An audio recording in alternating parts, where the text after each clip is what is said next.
Assalamualaikum warahmatullahi wabarakatuh. Saya Imron Rosyadi ingin memperkenalkan diri dan mengajak teman-teman. Mungkin ada yang memiliki hobi memelihara ikan atau membuat kolam di depan rumah. Mungkin yang kesulitan dan tidak ada aerator. Ini punya saya, termasuk kolam yang tidak punya aerator. Karena memang aerator kadang-kadang sering mati. Ini punya saya dulu sudah ada aeratornya, tapi bola-bali mati. Memang kalau tidak pakai aerator itu resikonya harus sering ganti air ya. Maka untuk itu ya harus diantisipasi bagaimana agar tidak terlalu sering mengganti air. Nah, ini adalah kolam ikan saya yang ada di depan rumah. Ini ukurannya kurang lebih 1,5 kali 5 meter. Di sini saya pelihara beberapa macam ikan. Yang paling banyak itu ada ikan nila, ada ikan koi, kemudian ada ikan patin yang panjang putih, itu ikan patin. Kemudian ada juga ikan gurame, itu yang hitam itu ikan gurame. Nah,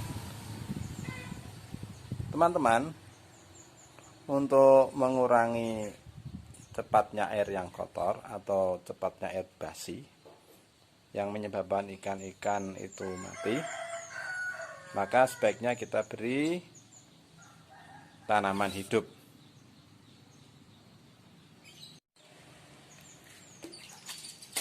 Nah, itu adalah tanaman air, namanya enceng gondok.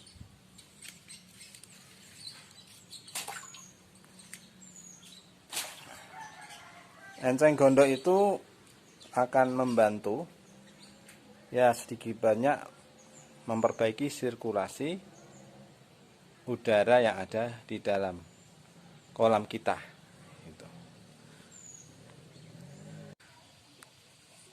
Memelihara ikan di kolam di depan rumah itu sebetulnya tujuannya jelas bukan untuk produksi, tapi untuk hobi. Seperti ini kesenangan ketika kita memelihara ikan.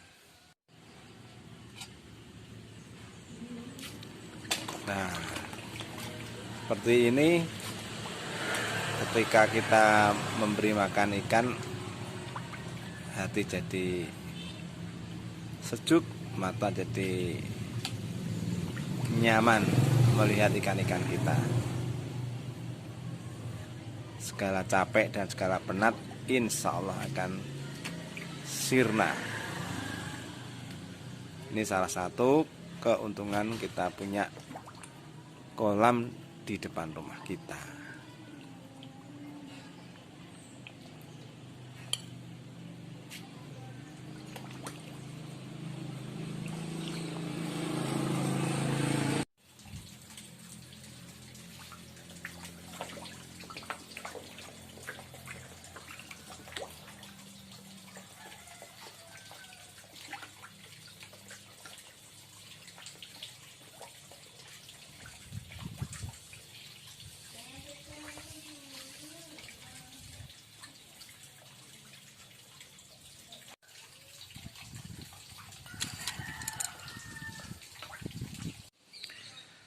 Nah, itu tadi kolam ikan saya di depan rumah tanpa aerator.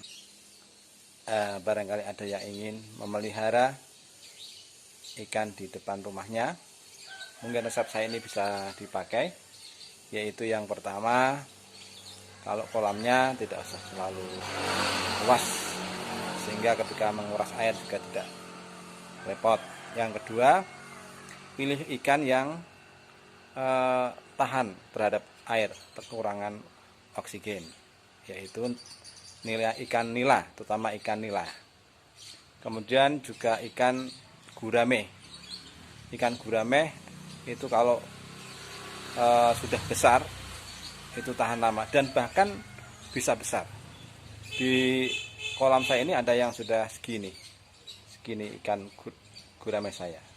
Ikan lele itu juga sangat tahan, tetapi saya tidak merekomendasikan kalau ikan lele itu untuk ikan hias, karena lele nanti biasanya apalagi kalau banyak jadinya airnya bau.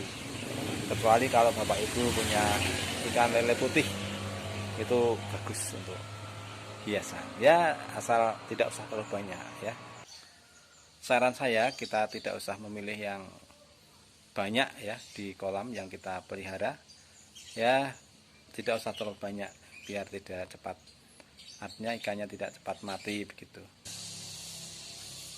Kemudian ketika memberi makan, pastikan bahwa semua makanan itu habis termakan.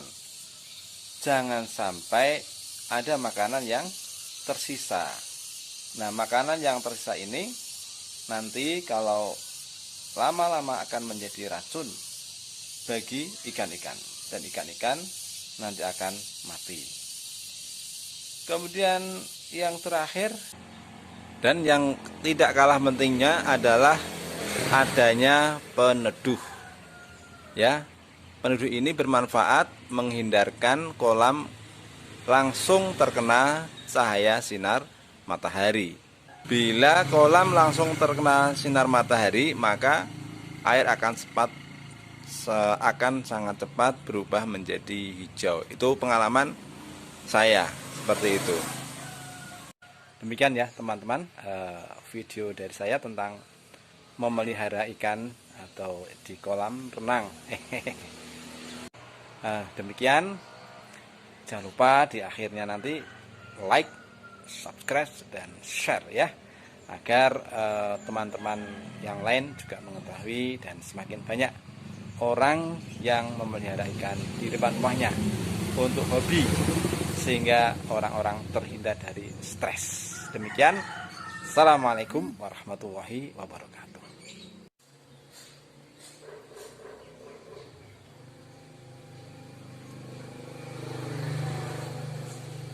Kalau